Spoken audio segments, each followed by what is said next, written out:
نحمدہ ونصلی علی رسولہ الکریم اما بعد فاعوذ باللہ من الشیطان الرجیم بسم اللہ الرحمن الرحیم الذی خلق الموت والحیاۃ لیبلوکم ایکم احسن عملا وقال سبحانہ وتعالی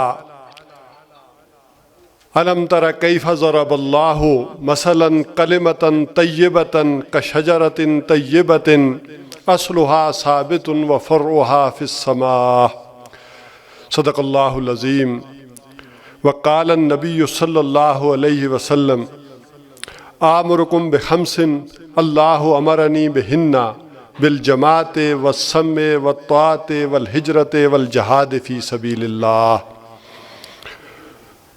رب اشرح لی صدری ویسر لی امری واحلل عقدۃ من لسانی یفقہوا قولی آمین یا رب العالمین۔ سب سے پہلے آپ حضرات کا شکریہ کہ آج کے ورکنگ ڈے میں بھی جو ہے وہ آپ تشریف لائے۔ میں رحیل بھائی کا بھی شکریہ ادا کرتا ہوں کہ ڈائس انہوں نے میرے اصحاب کا رکھا ہے۔ پچھلے پروگراموں میں نکات لکھ کر لے آیا کرتا تھا، لیکن وہ ڈائس اتنا نیچے ہوتا تھا کہ وہ نکات ڈھونڈنے پڑ جاتے تھے، تو میں نے اسی پریکٹس کو دیکھتے ہوئے یہ طے کیا کہ بھائی نکات لکھنے کا کوئی فائدہ نہیں، وہ ڈائس اتنا نیچے ہوتا ہے۔ آج ڈائس تو بڑے مزے کا آ گیا، اوپر آ گیا، لیکن نکات نہیں لایا میں۔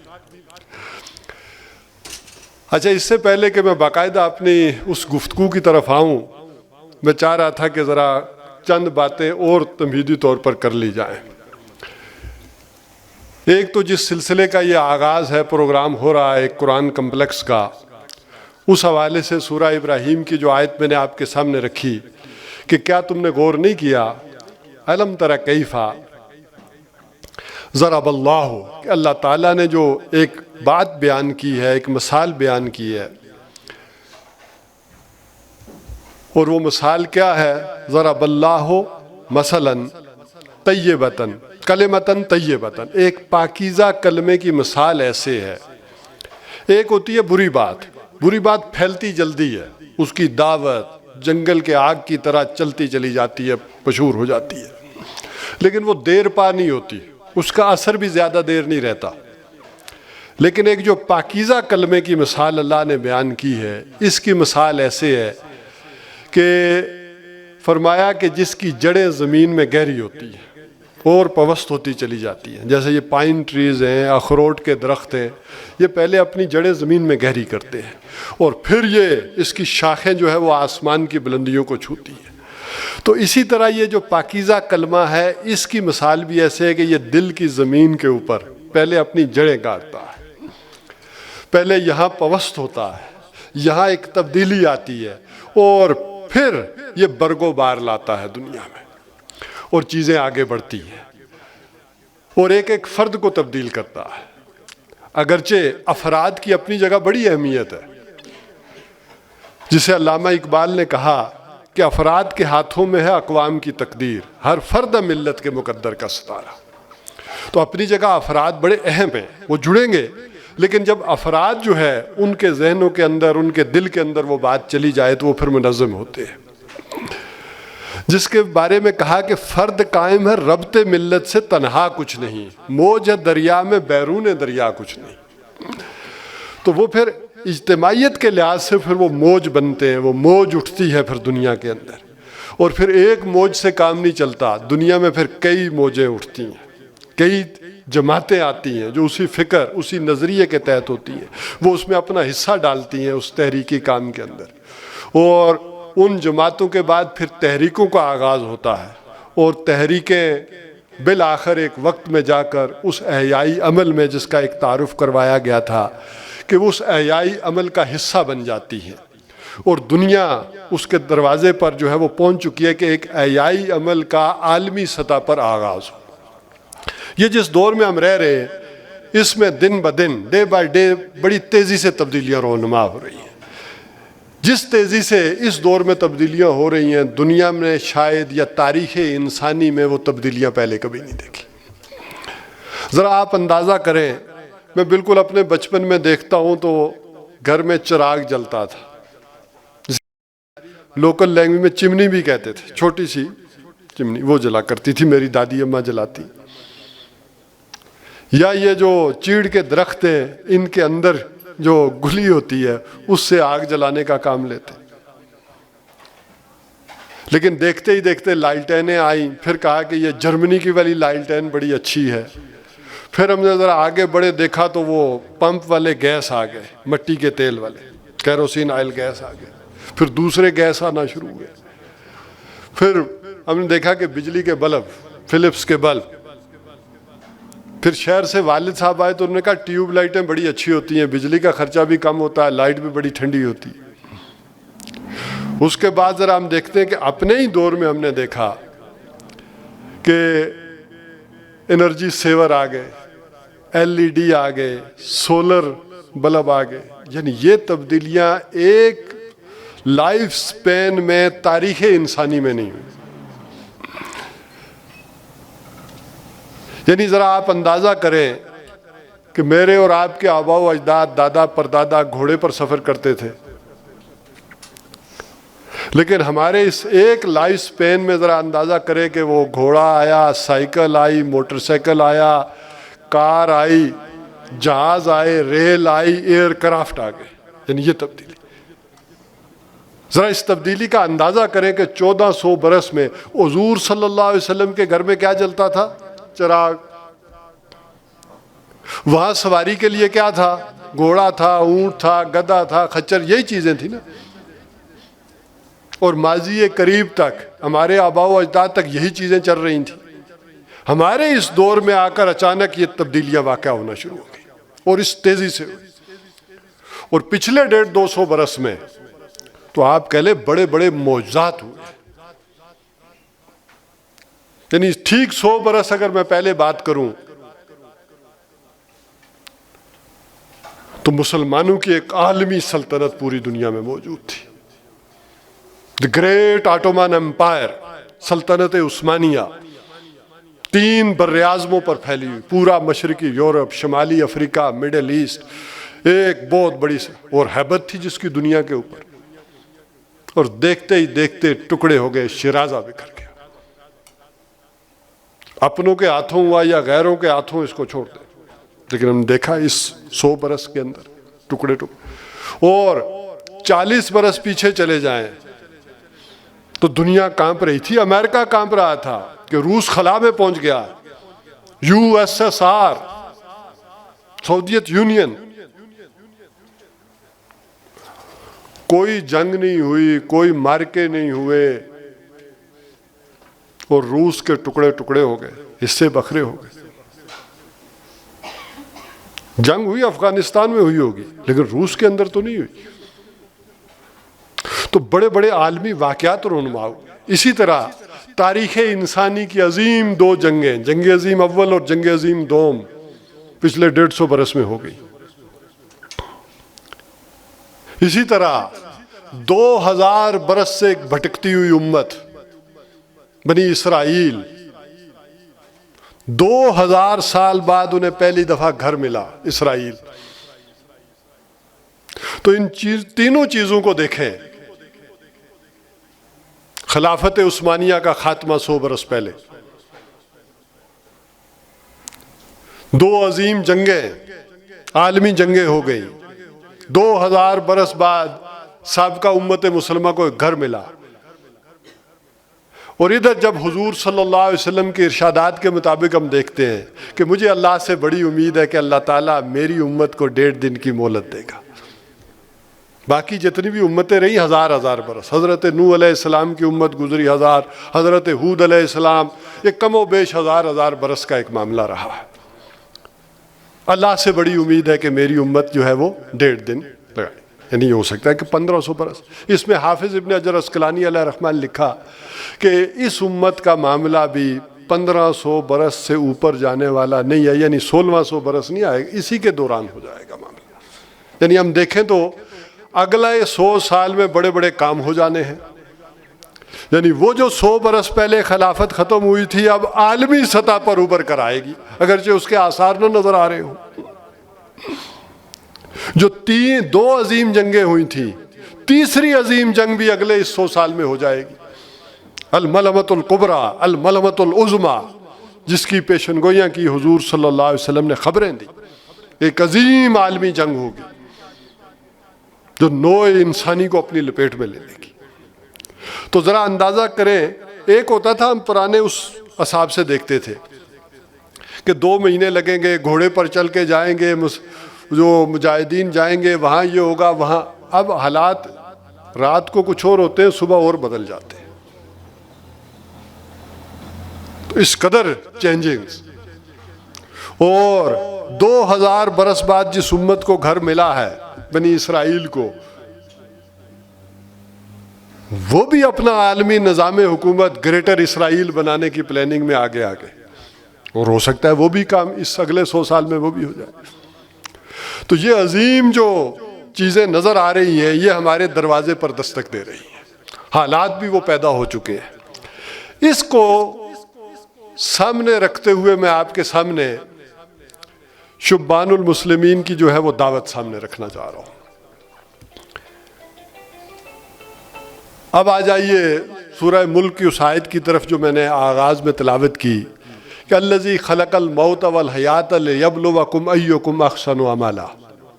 اللہ تعالیٰ نے یہ موت و حیات کا جو سلسلہ قائم کیا ہے، یہ کیا کیوں ہے؟ کہ تمہیں جانچے، پرکھے، تمہارا امتحان لے. یہ زندگی کا بڑا ایک طویل سلسلہ ہے جس کا یہ مختصر سا وقفہ ہے کہ جو اس کرۂ ارضی پر ہم گزار رہے ہیں. تو اسے پیمانہ امروز و فردا سے نہ ناپ. یہ تو ایک تسلسل ہے جو چل رہا ہے زندگی کا، اور جو آگے ہمیشہ ہمیش کی زندگی ہے اس کا انحصار اس مختصر وقفے پر ہے. اور اس کو اللہ تعالیٰ نے آزمائش کا ایک میدان بنایا، امتحان. اسی لیے کہتے ہیں یہ دارالامتحان ہے یہ دنیا. لیکن یہ امتحان لیا کیسے جاتا ہے؟ یہ آزمائش ہوتی کیسے ہے؟ عام طور پر، بلکہ میں ایک واقعہ سنا دیتا ہوں آپ کو. ہم یہ بھول جاتے ہیں کہ ہمارا امتحان ہو رہا ہے، بلکہ ایمان لا کر ہم ناسمجھی میں اللہ کا امتحان لینا شروع کر دیتے ہیں. تو یہ سمجھ لیں بات اچھی طرح، اس دنیا میں ہم نے اللہ کا امتحان نہیں لینا، ہم جو ہے وہ امتحان میں ہیں. اس کو ایسے سمجھ لیں، حضرت عیسیٰ علیہ السلام ایک دن پہاڑ کی چوٹی سے نیچے آ رہے تھے تو شیطان ایک بڑے بزرگ کی شکل میں ان کے سامنے آیا اور کہا، اے عیسیٰ، تجھے یقین ہے کہ اللہ بچانے والا ہے؟ میں کہا مجھے یقین ہے. اللہ تعالیٰ جو ہے وہ ہر شے پر قادر ہے. ان اللہ علی کل شیء قدیر. وہی زندہ کرتا ہے، وہی مارتا ہے، وہی بچاتا ہے. تو نے کہا آج میں دیکھنا چاہتا ہوں تیرا رب تجھے کیسے بچاتا ہے، ذرا مارنا میرے سامنے اس پہاڑی سے نیچے چھلانگ، میں بھی تو دیکھوں نا اللہ کیسے بچاتا ہے. آپ اور میں ہوتے تو شاید مار ہی دیتے، لیکن پیغمبروں کو اسی لیے رہنمائی کے لیے بھیجا. حضرت عیسیٰ علیہ السلام نے کہا، بیوقوف، میرا ایمان ہے کہ اللہ بچاتا ہے، لیکن اس دنیا میں اللہ تعالیٰ نے مجھے بھیجا ہے کہ میرا امتحان لے. میں نے اللہ کا امتحان نہیں لینا کہ میں چھلانگ ماروں اور یہ ٹیسٹ کروں، دیکھوں بچاتا ہے کہ نہیں بچاتا، وہ یہ کام کرتا ہے یا نہیں کرتا. تو اس حوالے سے سمجھیں امتحان ہمارا ہونا ہے، اللہ کی صفات کا ہم نے امتحان نہیں لینا. اور اس امتحان لینے کا معاملہ کیا ہوا؟ اللہ تعالیٰ نے ایک طرف ہمارے اندر اس دنیا کی محبت ڈالی، مال کی، اولاد کی، زیب و زینت کی، ان چیزوں کی، اور دوسری طرف کچھ ذمہ داریاں لگائی. ادھر محبتیں ڈال دی، ادھر ذمہ داریاں لگا دی کہ دیکھیے یہ کرتا کیا ہے. اس محبت کا امتحان ہے. وہ جو شاعر کہتا ہے نا کہ رخ روشن کے آگے شمع رکھ کر یہ کہتے ہیں کہ دیکھیے پروانہ ادھر جاتا ہے یا آتا ہے ادھر. امتحان ہے پروانے کا کہ کدھر جاتا ہے. تو ان پروانوں کا امتحان ہے جو اللہ تعالیٰ نے لیا کہ یہ کدھر کو جاتے ہیں. ساتھ ہی کچھ کمزوریاں رکھ دی، کچھ صلاحیتیں بھی رکھ دی، استعدادات، قوتیں اور کمزوریاں بھی رکھ دی۔ خلق الانسان ضعیفا خلق الانسان حلوا، یہ کمزوریاں رکھی، انسان کمزور پیدا کیا گیا۔ اور کہا وَإِذَا مَسَّهُ الشَّرُّ، جب اسے کوئی تکلیف پہنچتی ہے، دکھ پہنچتا ہے، جزوعا، جزا و فضا کرتا ہے۔ جسی سڑی زبانہ چاہنے تاڑا لٹی کرنا، لٹیا کا ایس ماریا کا ہے۔ عام طور پر یہ چیز خواتین بھی سن رہی ہیں، ایجوکیشن کے لیے کر ان میں زیادہ ہوتی ہے۔ ذرا آپ لوگ ہیں نا، دیکھیں ذرا تھوڑی بہتی آپ سے کوئی گھر میں کمی کوتاہی ہو جائے، کوئی ڈانٹ ڈپٹ ہو جائے، کوئی آپ مطالبہ پورا نہ کریں تو فوراً خواتین کی طرف سے آتا کیا ہے؟ تمہارے گھر میں کبھی سکھ دیکھا ہی نہیں ہے، جب سے آئی ہوں مصیبت میں ہی ہوں، گلا شکوہ آ جاتا۔ تو یہ انسان کے اندر کمزوری ہے، یہ کرتا ہے، کوئی کم کرتا ہے، کوئی زیادہ کرتا ہے۔ اسی طرح کہا کہ جب اسے کوئی خیر ملتا ہے منوع روک کے رکھتا ہے، وہ دینے کو تیار نہیں ہے۔ اس کو بالکل آپ گھر میں بھی پریکٹس کرتے ہیں۔ آپ کا بچہ ہے، آپ گھر سے اس کے لیے کوئی ٹافیاں، کوئی چاکلیٹ، کوئی مٹھائی لے کر آئے ہیں، کوئی اس کی پسندیدہ چیز لے کر آئے، لے کر آپ ہی آتے ہیں، پھر اپنے چھوٹے بیٹے کے ہاتھ میں دیتے ہیں اور بعد میں اسے آزماتے ہیں، لا بیٹا ایک ابو کو بھی دینا، لا ایک مجھے بھی دے۔ آپ کر کیا رہے ہوتے ہیں؟ آپ دیکھتے ہیں کہ اس چیز سے اس کو زیادہ محبت ہے یا مجھ دی آپ ہی نے وہ چیز، لیکن اب آپ مانگ کر اسے آزماتے ہیں۔ تو دی یہ ساری چیزیں اللہ ہی نے، اور وہ کہتا لاؤ تو میرے راستے میں بھی، یہ جان ہے، یہ صلاحیتیں ہیں، یہ مال ہے، لاؤ دو۔ وہ دیکھنا چاہتا ہے کہ تم کیا کرتے ہو، تمہاری محبت کس سے ہے۔ یہ امتحان ہے، یہ آزمائش ہے۔ اچھا انسان بڑا چالاک ہے، وہ چاہتا ہے کہ یہ دونوں چیزیں رہیں۔ اچھا دونوں چیزیں ڈالی ہوئی تو اللہ، اگر وہ اللہ کے فرائض پورے نہیں کرتا تو اپنے اندر ایک گلٹ محسوس کرتا ہے، مطمئن نہیں ہو پاتا، اطمینان نہیں ہے۔ ساری دنیا بھی حاصل کر لے تو اطمینان نہیں ہوتا۔ دنیا اس عروج پر بھی پہنچی ہے نا، آخر یورپ والے ساری دنیا کی صلاحیتیں اور سہولتیں حاصل کر کے بھی مطمئن نہیں ہیں۔ وجہ کیا ہے؟ اچھا دونوں فَأَلْهَمَهَا فُجُورَهَا وَتَقْوَاهَا، دونوں چیزیں تو اندر ہیں، نیکی کا شعور بھی اندر ہے، بدی کا شعور بھی اندر ہے، اب انسان مطمئن نہیں ہو پاتا۔ اب وہ چلاکی کرتا ہے تھوڑی سی، وہ چاہتا ہے دونوں چیزیں ہاتھ رہیں۔ اب ایک ہے کعبہ میرے آگے ہے تو کلیسا میرے پیچھے، دونوں چیزیں کھینچتی ہیں انسان کو۔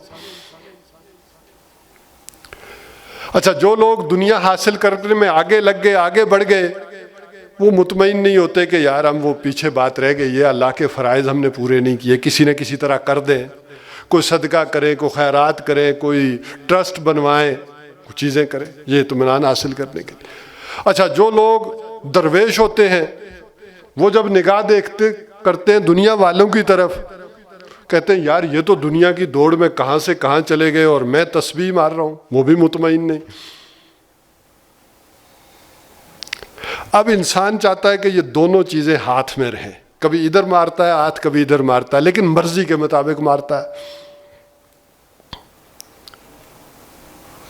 اور اپنے ان فرائض کو جو اللہ تعالیٰ نے ذمہ داریاں اس کے اوپر عائد کی ہوتی ہیں انہیں اپنے مطابق ذرا ایڈجسٹ کرنے کی کوشش کرتا ہے۔ جیسے ہماری بھی خواہش کیا ہوتی ہے، ہم میں سے ہر ایک کی خواہش ہوتی ہے کہ شہادت کی موت ملے،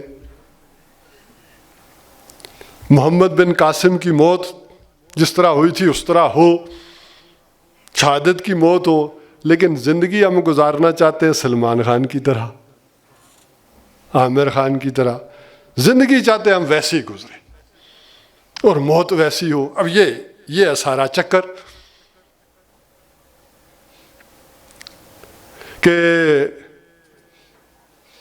ہاتھ سے آخرت بھی نہ جائے اور دنیا میں نہیں۔ اب جب یہ دونوں چیزوں کو انسان اکوموڈیٹ کرتا ہے تو جو اللہ تعالیٰ کی طرف سے ذمہ داریاں عائد ہوتی ہیں اس کا ایک مسخ تصور سامنے آتا ہے، محدود تصور، پرورٹڈ تصور سامنے آتا ہے۔ اچھا، ہوتی وہ ساری چیزیں دین ہی کی ہیں، سارا فساد کیا برپا ہوتا ہے؟ ہم ان کی پرسنٹیج میں گڑبڑ کر دیتے ہیں۔ اللہ نے ایک چیز کوئی 5% کہی، ہم اسے 50% کر دیتے ہیں۔ جو 50% ہے مشکل ہے، دنیا کے ساتھ ٹکراؤ ہوا، اسے 5% کر دیں گے۔ اچھا، یہ جو طرز عمل ہے یہ اللہ کو پسند نہیں ہے۔ یہی وجہ تھی کہ راحیل بھائی نے وہ جو آیات تلاوت کی ان میں سے ایک یہ تھی کہ فَتُؤْمِنُونَ بِبَعْضِ الْكِتَابِ وَتَكْفُرُونَ بِبَعْضٍ، کیا تم ہماری کتاب کے ایک حصے پر ایمان لاتے ہو اور ایک کا انکار کرتے ہو؟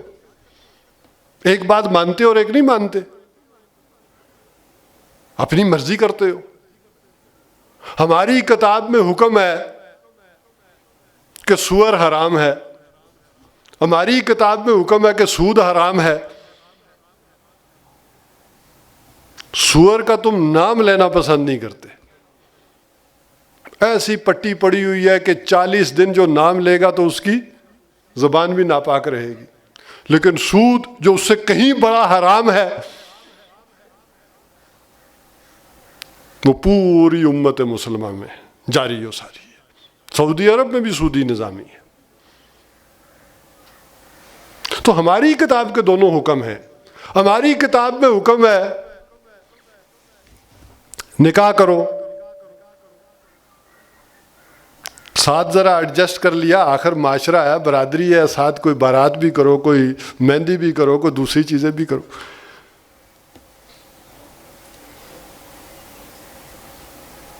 جلسے بھی کرو، در و دیوار کو بھی سجاؤ، عمل کرنے کو تیار نہ ہونا۔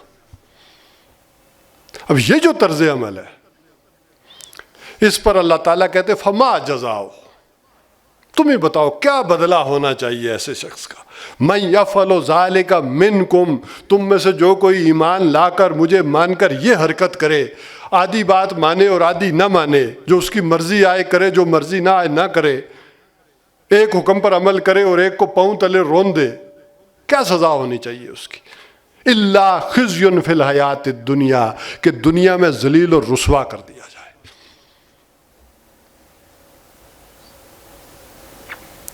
یہ اللہ تعالیٰ کہہ رہے ہیں اگر یہ حرکت کرو گے تو دنیا میں ذلت اور رسوائی ہے، وہ چاہے کشمیر کی ہو،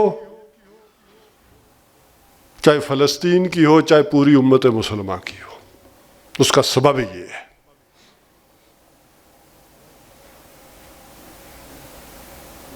اسی لیے جو دوسری آیت انہوں نے پڑھی تھی ادخلوا فی السلم کافہ، یہ چکر نہ کرو، ماننا ہے تو پورا مانو، چھوڑنا ہے تو پورا چھوڑو، ٹیک اٹ اور لیو اٹ، یہ پورا پیکج ہے۔ اس میں سے کوئی ایک چیز لاؤ گے، اس پر بحثیں کرو گے، وہ فٹ ہی نہیں ہونی۔ یہ پورا ایک نظام ہے،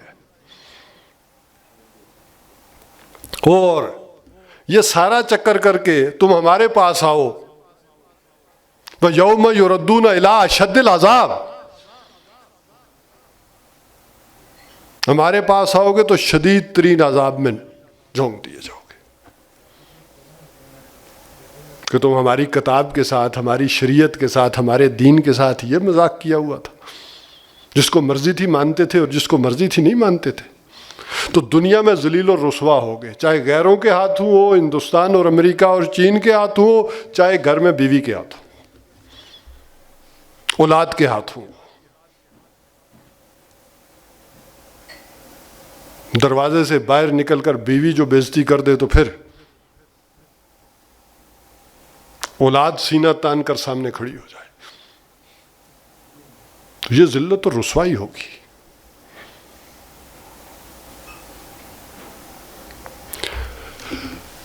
اب اس تمہید کے بعد سمجھیے کہ اللہ تعالیٰ نے قرآن حکیم کس لیے نازل کیا، تاکہ یہ گڑبڑ ہم نہ کریں۔ اور صحیح صحیح چیز ہمارے سامنے آ جائے۔ عبدالآباد کے لیے اس کو محفوظ کیوں کیا کہ کوئی اس کے اندر تحریف اور تبدیلی نہ کر سکے، تاکہ یہ ہدایت اور رہنمائی کا کام تمہارے لیے دیتا رہے۔ قرآن کی طرف ہم جب دیکھتے ہیں تو پہلا فرض وہ جو عائد کرتا ہے وہ سب پر کہ اللہ کے بندے بن جاؤ۔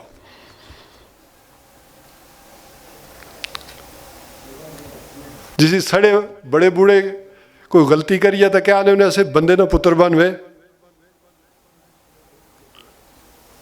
تو اللہ بھی کیا کہہ رہا ہے؟ اللہ کے بندے بن جاؤ۔ پہلا فرض یہ ہے کہ اللہ کے بندے بنو۔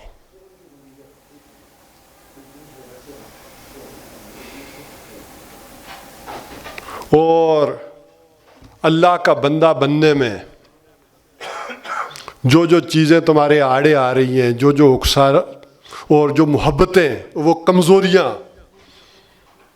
اس کا مقابلہ کرو، تبھی اکثر تقویم کے درجے پر پہنچو گے۔ یہ ہر فرد کا اپنا فرض ہے، اپنی ذمہ داری ہے، میری بھی ہے، آپ کی بھی ہے۔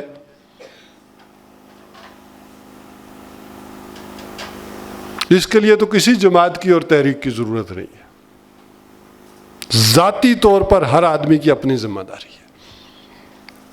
نمبر 2، کہا کہ اگر تمہیں یہ بات سمجھ آئی ہے تو یہ بات دوسروں کو بھی سمجھاؤ۔ اس کی وجہ کیا ہے کہ اب کسی نبی نے نہیں آنا، اب بحیثیت امت تم اس مقام پر فائز ہو۔ یہ جو ڈائس کے آگے لکھا ہوا ہے وہ تبشیر کے ذریعے ہو، تعلیم کے ذریعے ہو، تذکیر کے ذریعے ہو، تبلیغ کے ذریعے ہو، دعوت کے ذریعے ہو، لیکن اس کا اعلیٰ کیا ہو؟ قرآن مجید۔ اس قرآن کے ذریعے تذکیر کرو، تبشیر کرو، تعلیم کرو، تبلیغ کرو، دعوت دو، دوسروں تک اللہ کا یہ پیغام پہنچاؤ۔ یہی وجہ ہے کہ حضور صلی اللہ علیہ وسلم نے جب وہ پیغام پہنچا دیا تو گواہی لی، اللہ حل بلغ، تو 1.25 لاکھ کے مجمع سے اللہ حل بلغ، تو کیا میں نے پہنچا دیا؟ میری یہ ذمہ داری یہ بھی تھی کہ تم تک پہنچا دوں۔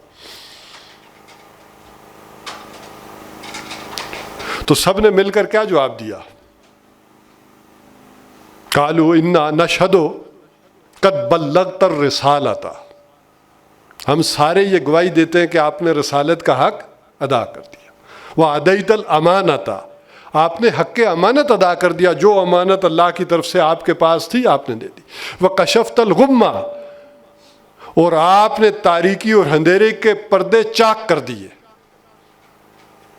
اور روشنی میں لا کھڑا کر دیا۔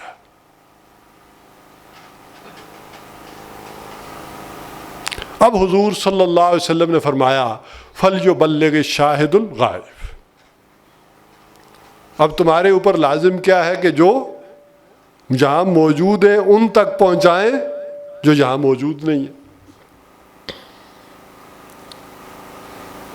تو دوسرا اہم ترین بنیادی فرض انسان پر عائد ہوتا ہے کہ وہ یہ اللہ کی بات دوسروں تک پہنچائے۔ پہلا فرض، خود اللہ کا بندہ بنے۔ اس میں وقتی طور پر ہو سکتا ہے کسی جذبات کی رو میں بہہ کر، کسی بہکاوے میں آ کر کوئی انسان سے غلطی کوتاہی ہو جائے، نافرمانی ہو جائے، لیکن اس کے لیے فوراً توبہ کا دروازہ رکھا ہے۔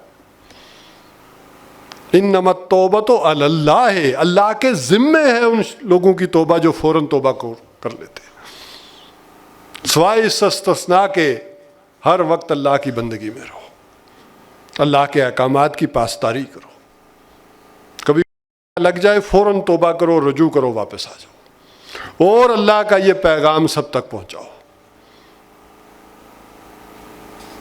جو جو صلاحیت دی ہے، سب کو ایک جیسی صلاحیتیں نہیں ملی، کوئی واعظ اچھا کر سکتا ہے، کوئی تعلیم اچھی دے سکتا ہے، کوئی تبلیغ اچھی کر سکتا ہے، لیکن صلاحیتیں اللہ نے دی ہیں۔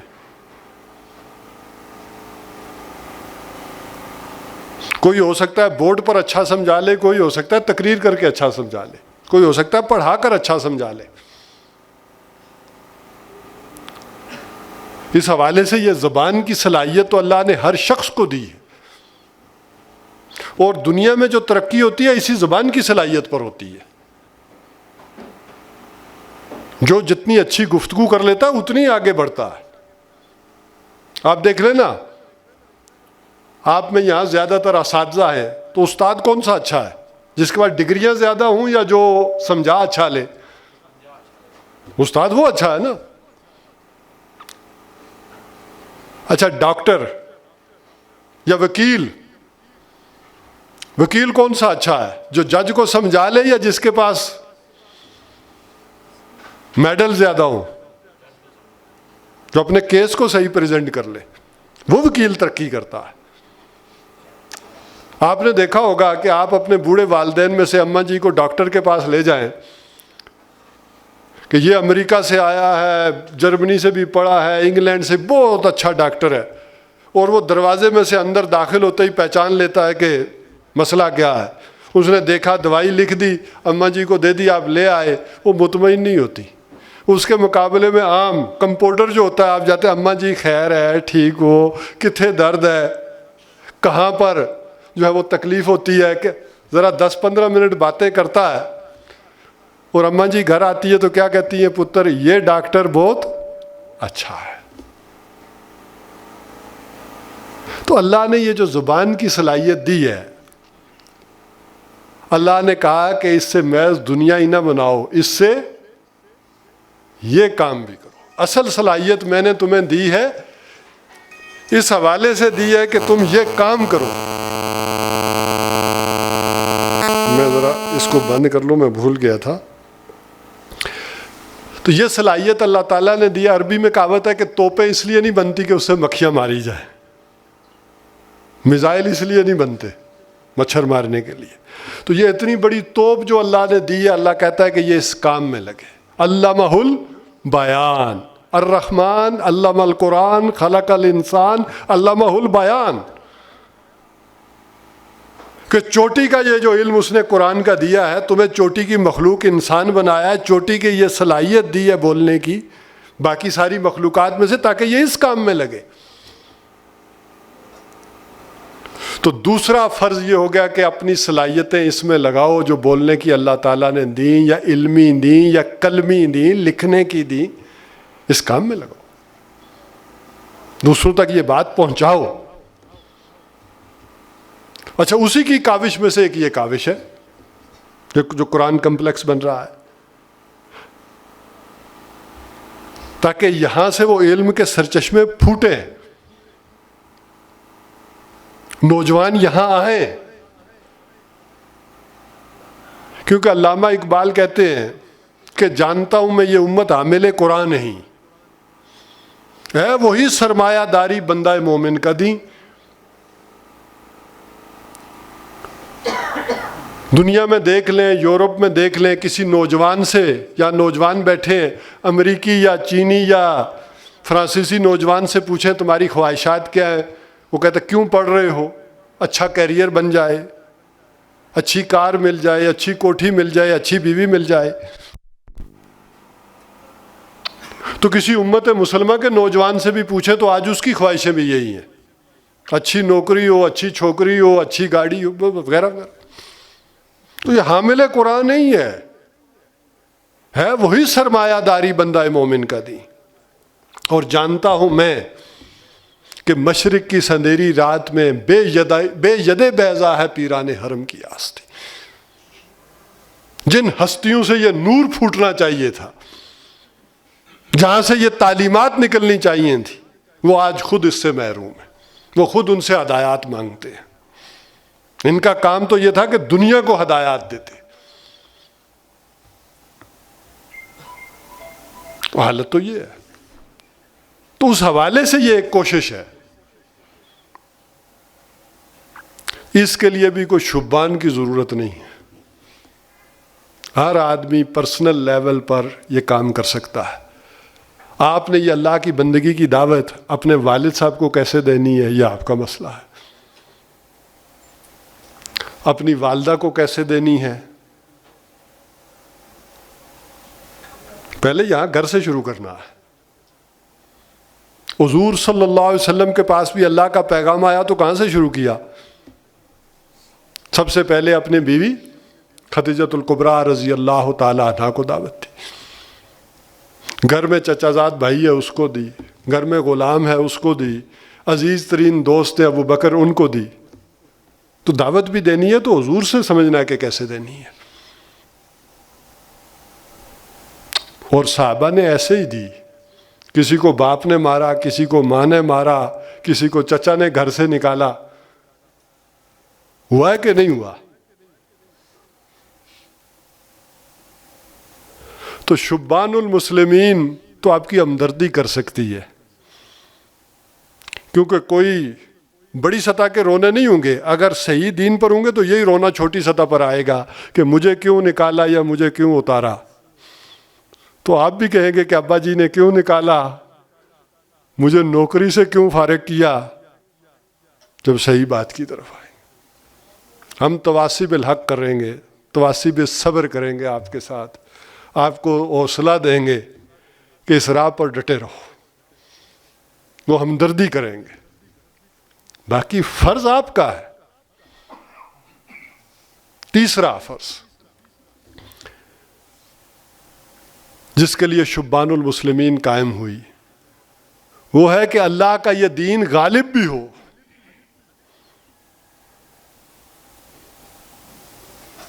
وہ نظر بھی آئے. یہ کہانیاں ہی نہیں ہیں، یہ اساطیر الاولین نہیں ہیں، یہ عمل میں آئے. یہ خالی یہ کہہ دینا تو بڑی اچھی بات ہے کہ سید القوم خادمہم، قوم کا حکمران کیا ہوتا ہے؟ قوم کا خادم ہوتا ہے.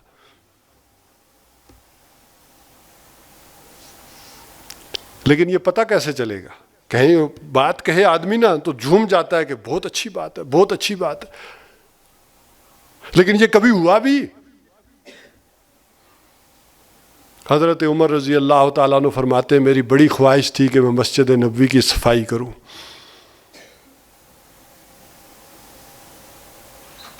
میں روز تہجد کے وقت بھی آتا تو دیکھتا مسجد صاف ہوتی، پتہ نہیں کون کر جاتا ہے.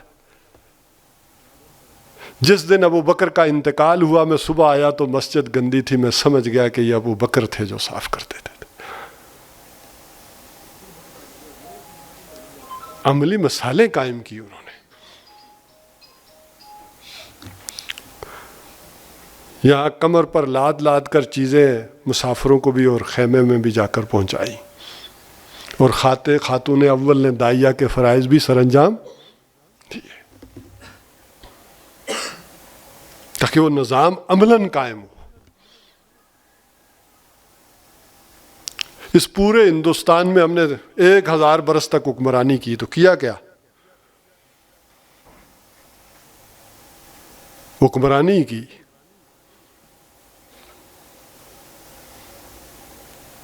اگر صرف ایک جہیز کی رسم ختم کر دی ہوتی تو کروڑوں ہندو صرف عمل میں اس وجہ سے مسلمان ہو گئے ہوتے. ایک ہندو جس کی بیٹیاں ہیں 4-5، وہ کیوں ادھر آئے؟ اسے پتا ہے جیسی یہاں رسومات ہیں ویسی ان کے ہاں بھی ہیں. کوئی نجات کا ذریعہ اسے نظر تو نہیں آتا، خالی آپ کی باتوں سے تو نہیں مان جائے گا.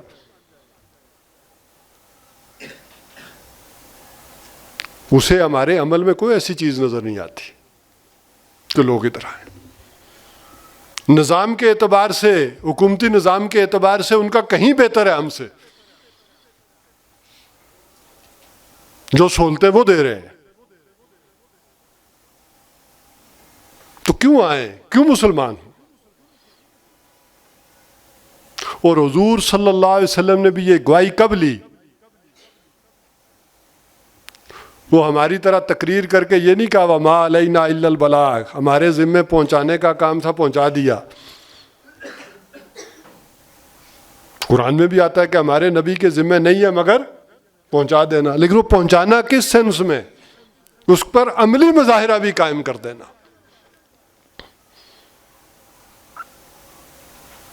اور یہ گواہی حضور نے تبھی لی ہے کہ وہ نظام قائم کیا، پھر کہا الا هل بلغت.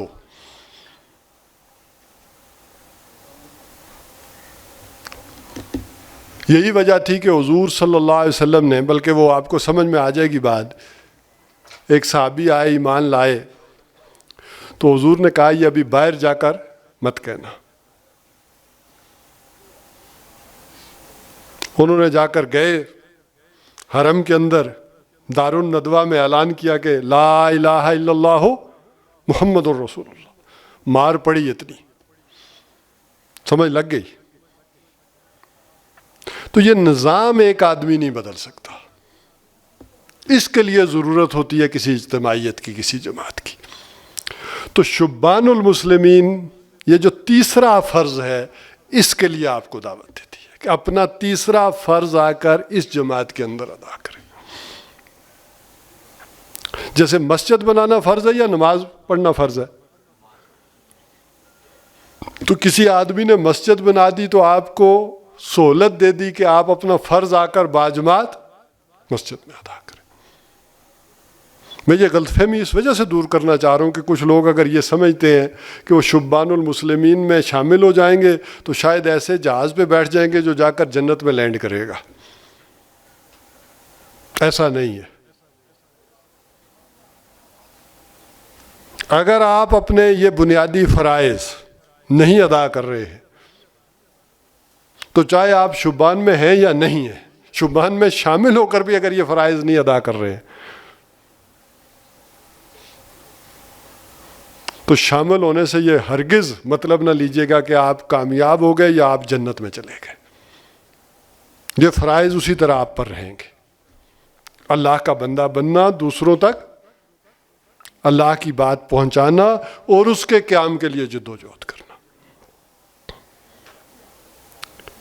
تو یہ چیز ہے جو میں آپ کے ساتھ آ رہا تھا. رحیل بھائی مجھے ٹائم کا اشارہ کر دیجیے گا.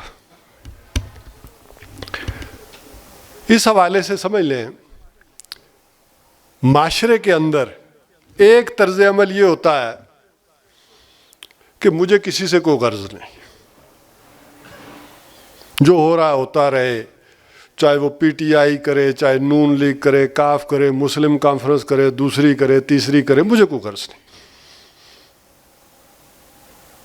آدمی اپنی ہی دھن میں چلتا جا. قرآن اور حدیث ہمارے سامنے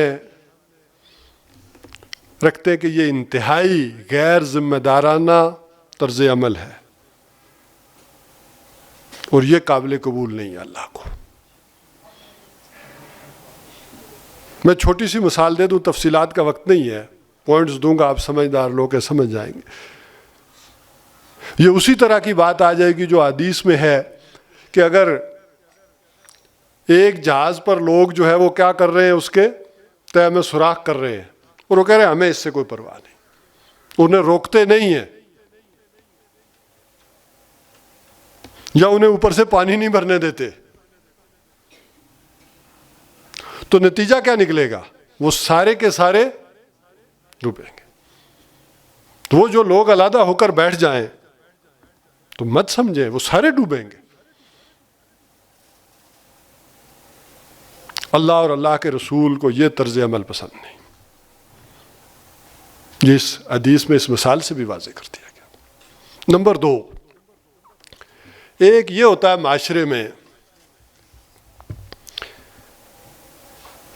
کہ آپ کو کوئی چیز پسند آ گئی ہے، کوئی پارٹی، کوئی نظریہ، کوئی شے، اب آدمی اس کی اندھا دھند حمایت کرتا چلا جائے، غلط اور صحیح کی تمیز نہ دیکھے، بلکہ دلیل میں یہ دے کہ نہیں اس سے حکومت کو نقصان پہنچ جائے گا.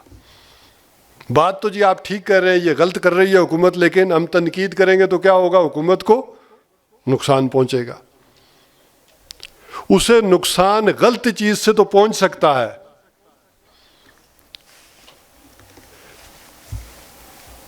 اور صحیح چیز سے نہیں پہنچ سکتا، اپنی اصلاح سے نہیں پہنچ سکتا. اور اس پر اس کی غلط شے کو صحیح ثابت کرنا، یہ تو گویا کہ نفاق کی طرف لے جانے والی شے ہے، از روئے قرآن اور حدیث. کہ ایک آدمی غلط کام کر رہا ہو اور اس کو آپ کہیں کہ یہ صحیح ہے، اس کے لیے جواز فراہم کریں، اور دوسروں کے صحیح کام بھی اسی کے کھاتے میں ڈال دیں۔ تیسرا طرز عمل، تیسرا یہ ہوتا ہے کہ اچھا ہو برا میں نے تنقید ہی کرنی ہے۔ ایک مزاج یہ بھی ہوتا ہے، کوئی اچھا کام بھی کرے تو تنقید۔ ایسے لوگوں کی بات بھی مؤثر نہیں ہوتی، لوگ سمجھتے اس کا تو کام ہی یہی ہے، اور ناسمجھی میں وہ اپنی ضد، اپنے جذبات وہ نکالنے کے لیے اسلام کو لا کر آگے کھڑا کر دیتے ہیں، اسلام کے ذریعے سے وہ ضد نکالتے ہیں، اور دین دشمن لوگ پیدا کر دیتے ہیں معاشرے کے اندر۔ ایسے لوگ کسی انسانی ہمدردی اور خدمت خلق سے بھی عاری ہوتے ہیں۔ وہ چاہتے ہیں کہ ملک میں زلزلے آئیں، سیلاب آئیں، عذاب آئیں، اور اس کا سارا الزام حکومتوں پر ڈالیں اور اپنے اقتدار کی راہداری کو صاف کرتے ہوئے اقتدار کی کرسی تک پہنچے۔ یہ طرز عمل بھی درست نہیں ہے۔ یہ میں نے اس لیے معاشرے کی، جس معاشرے میں آپ اور میں رہ رہے ہیں، ایک تصویر کشی بھی کر دی تاکہ یہ حالات پیش آتے ہیں سامنے۔ تو اس سارے سینیریو میں جو چیز اللہ اور اللہ کے رسول ہمارے سامنے پیش کرتے کہ اگر خیر اور بھلائی کسی غیر مسلم میں بھی ہو وہ بھی تسلیم کرو، الدین و النصیحہ کے درجے میں اس بات کو لو،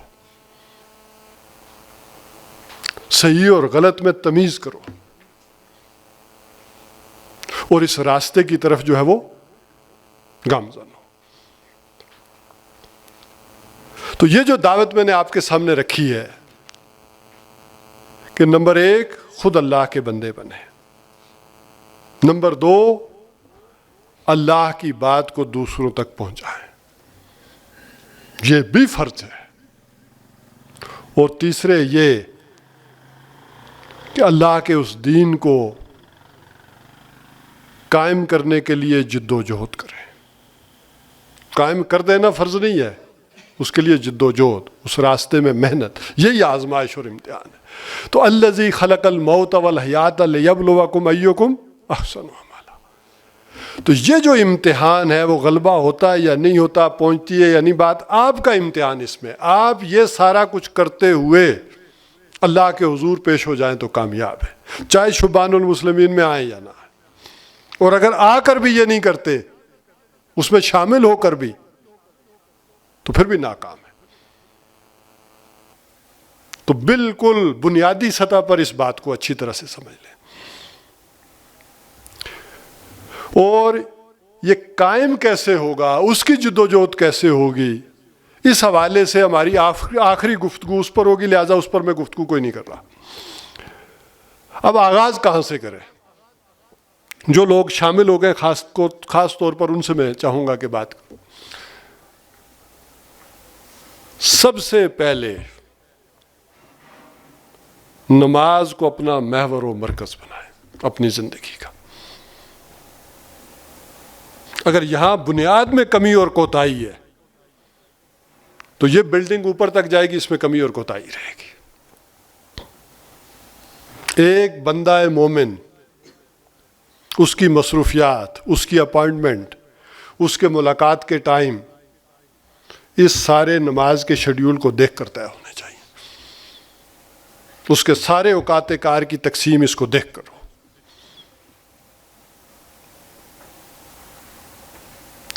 نمبر 2،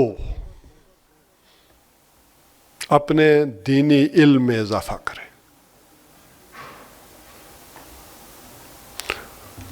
اور جہاں جہاں کمی ہے اولاً قرآن حکیم کو پڑھنے میں اس کو درستگی کی کوشش کریں۔ یہ ساری زندگی کا کام ہے۔ آپ اٹک اٹک کر بھی پڑھ رہے ہیں تو دوہرا اجر ہے، اگر اس کوشش میں لگے ہوئے ہیں کہ اس کو درست کرنے کی۔ اسی طرح عربی سیکھنا، جو لوگ تعلیم یافتہ ہیں، دنیاوی علوم حاصل کر رکھے ہیں، وہ تھوڑی سی محنت اور کوشش کر کے عربی بھی سیکھ لیں۔ اس کے لیے کوئی عمر کی قید نہیں ہے۔ صحابہ کرام رضوان اللہ تعالیٰ علیہم اجمعین نے قرآن حکیم کس عمر میں سیکھا؟ زیادہ تر تو سب نے 40 سال کے بعد سیکھا ہے نا، عمریں 40 سال تھیں جب وہ آئے۔ ہم نے سمجھ رکھا ہے کہ مسجد ہیں، مولوی صاحب ہیں، وہ بچوں کو پڑھانے کے لیے۔ پھر حدیث کا مطالعہ کریں۔ آج کی دنیا میں بڑا آسان ہے یہ ساری چیزیں لینا اور کرنا۔ آپ سوشل میڈیا اس کو استعمال کرتے ہیں تو آپ کو اچھی چیزیں مل جاتی ہیں اس میں سے۔ آپ اگر فتنے نہ تلاش کریں تو کوئی آپ کو پڑھانے والے اور مل جائیں گے وہاں کے جو صحیح پڑھا رہے ہو۔ اگر وہاں نہیں ملتے تو آپ اپنے محلے میں، مسجد میں، اپنے جو بھی ہے حلقہ بندیاں قائم کر کے ان میں یہ علم حاصل کریں، تاریخ کا مطالعہ کریں۔ جو قوم اپنی تاریخ سے واقف نہیں ہوتی وہ ایسے ہی ہے جیسے کوئی آدمی حافظہ کھو دے۔ دیکھیں نا، ابھی خدا نہ کرے میرا حافظہ چلا جائے تو مجھے نہیں پتا میں کہاں سے آیا تھا، مجھے آگے کہاں جانا ہے۔ ایک کام ہے جو میں کر رہا ہوں۔ اسی طرح جو قوم اپنی تاریخ کو نہیں سمجھتی وہ ایسے ہی ہے جیسے اس کا حافظہ ہے ہی نہیں، اسے پتہ ہی نہیں کہاں سے چلے تھے، کہاں جانا ہے، منزل کہاں ہے، آغاز کہاں تھا۔ بڑی لمبی پلاننگ ہوتی ہے شیطان کی بھی، 40 50 برس جو کریکولم ترتیب پاتا ہے اور جو نصاب پڑھ کر آپ آتے ہیں تو قوم کے ذہن کو بدلنا آسان ہو جاتا ہے۔ فوری تبدیلیاں نہیں واقع ہوتی، پہلے کیسے ڈیٹیچ کیا جاتا ہے ان چیزوں سے۔ آج کا نوجوان سوشل میڈیا کے ذریعے معلومات کا تو ایک انبار رکھتا ہے، بلکہ ایک بوجھ رکھتا ہے، علم نہیں رکھتا۔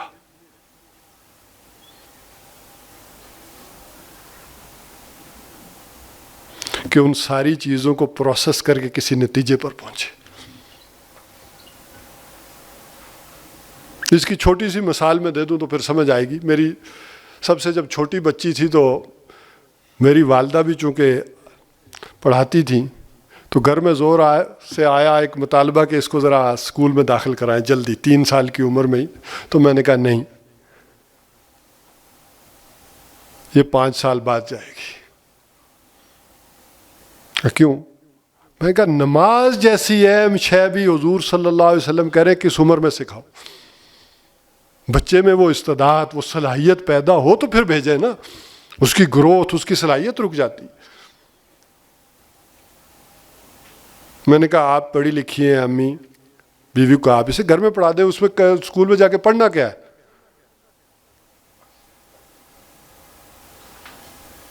تو ایک دن اس کی دادی اسے پڑھا رہی تھی کہ بیٹے بے سے بکری بے سے بالٹی، تو بولی دادو جی یہ بے سے بٹا بھی تو ہوتا ہے۔ میں نے امی سے کہا یہ اس نے علم حاصل کیا، وہ انفارمیشن تھی، وہ بے بکری یہ انفارمیشن، یہ جو اس نے حاصل کیا کہ بے سے یہ بٹا بھی ہے، ہم ہنس رہے ہیں، یہ علم ہے، یہ اس نے علم حاصل کر لیا۔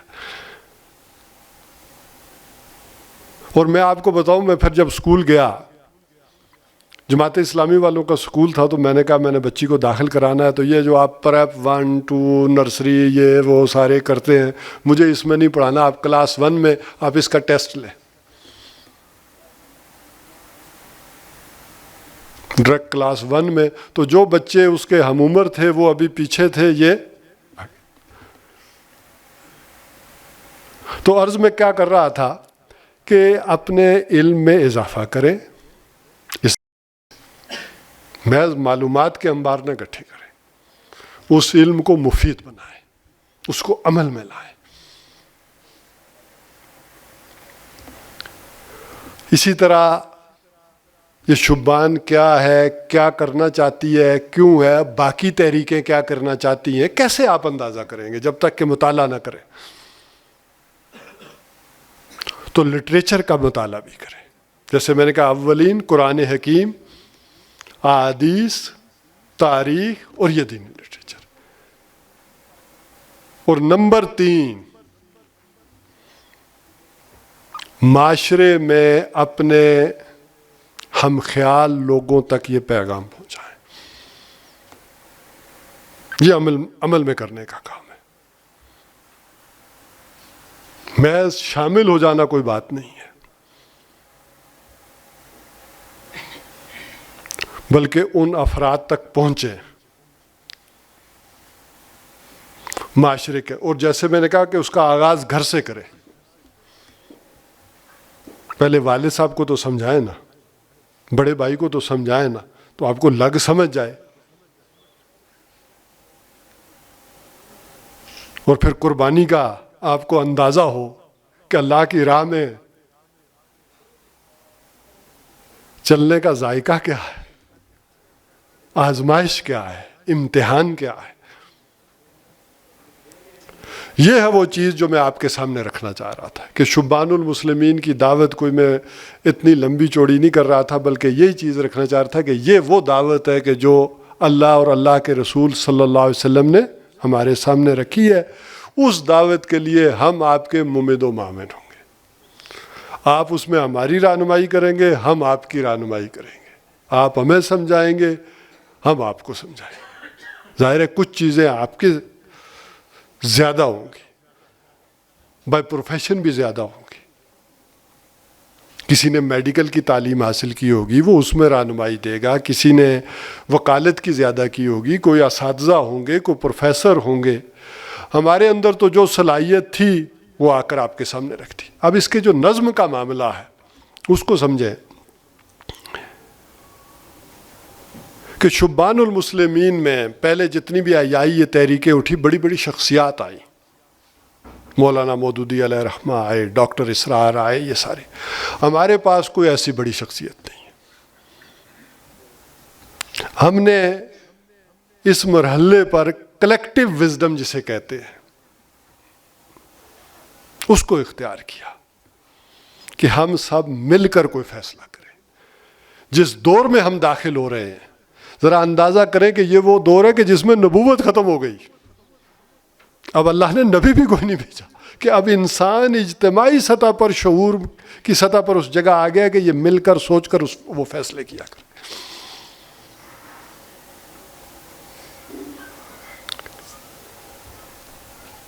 لہذا ایک ہم نے کچھ زونز بنائے، جیسے ابھی ذکر ہوا تھا کہ ایک آزاد کشمیر کا زون ہے، ایک پنڈی اسلام آباد کا زون ہے، ایک ملتان کا زون ہے، ایک ہمارا بیرون زون ہے قطر میں جس کا مرکز ہے. اسی طرح کچھ سب زونز ہیں جن کو ابھی ہم نے ایک نظم کے تحت رکھا ہوا ہے. ظاہر ہے اگر کچھ لاہور میں ایک بڑی اکثریت ہے، سوات میں ہے، دیر میں ہے، فیصل آباد میں، اسی طرح کراچی میں، تو ان کو ابھی فی الحال ہم نے ایک نظم میں رکھا ہے. تو ان زونز کے انتظامیہ وہ مل کر انتظامی فیصلے کرتی ہے، اور ان سارے علاقوں سے نمائندے شورا کے لیے منتخب ہوتے ہیں. اور ہماری تقریباً 35 افراد پر 30 افراد پر ایک شورا ہے جو نظریاتی اور فکری فیصلے کرتی ہے، جو رہنمائی کرتی ہے ہماری قرآن و سنت کی روشنی میں. تو یہ ایک نظم ہم نے اس انداز سے بنایا. البتہ جب اقدام کا مرحلہ آتا ہے، وہ آخری مرحلہ آتا ہے، تو پھر ظاہر ہے کسی ایک آدمی کی ضرورت ہوتی ہے کہ وہ لیڈ کرے، ایک آدمی کے حکم پر چلے. اور ہمیں سیرت النبی صلی اللہ علیہ وسلم سے بھی یہ بات ملتی ہے کہ جب آپ اس اقدام اور قتال کے مرحلے میں داخل ہوئے تو آپ نے بیعت لی. حضرت امام حسین رضی اللہ تعالیٰ عنہ بھی جب اس میدان میں آئے اس مرحلے پر، تو انہوں نے بیعت لی اور اس مرحلے کا آغاز کیا. اسی طرح قرآن حکیم ہماری رہنمائی کرتا ہے کہ جب قوم اس مرحلے میں داخل ہوئی بنی اسرائیل کی کہ انہیں اگلے مرحلے میں جانا تھا تو انہوں نے اپنے نبی سے کہا کہ ہمارے لیے ایک رہنما مقرر کریں جس کی سرکردگی میں ہم وہ اگلا مرحلہ طے کریں۔ آج کے دور میں وہ مرحلہ کیسے ہوگا؟ جیسے میں نے آپ کو شروع میں کہا کہ وہ ہم اس گفتگو کے آخری پروگرام کے اندر وہ تفصیل سے وہ مرحلہ رکھیں گے آپ کے سامنے خالد محمود عباسی صاحب۔ مجھے یہ آپ کے سامنے صرف موٹے موٹے لینڈ مارکس رکھنے تھے کہ یہ ہے ہماری دعوت اور یہ ہے ہمارا ایک نظم۔ آپ لوگ آئیں گے، اس کو دیکھیں، شامل ہوں، پرکھیں، اور جو شامل ہو گئے ان کے لیے میں نے باتیں بتا دی ہیں کہ ان چیزوں پر سختی سے عمل پیرا ہو تبھی کامیاب ہوں گے۔ اور یہ ایسا شمولیت والا معاملہ نہیں ہے کہ آپ آ جائیں گے تو جا نہیں سکتے، جدا نہیں ہو سکتے۔ آپ دیکھیں گے، آئیں، سمجھیں، پرکھیں، آپ نے سمجھا کہ نہیں بات صحیح تو بالکل کھلے دل کے ساتھ آپ واپس جا سکتے ہیں۔ اس میں کوئی ایسا نکاح والا معاملہ نہیں ہوگا کہ بالکل جدائی ہو نہیں سکتی یا اس کے لیے کوئی طریقہ کار ہوگا۔ بس اسی پر میں اپنی اکتفا کروں گا بات کا۔ اقول قولی ھذا واستغفر اللہ لی ولکم ولسائر المسلمین والمسلمات۔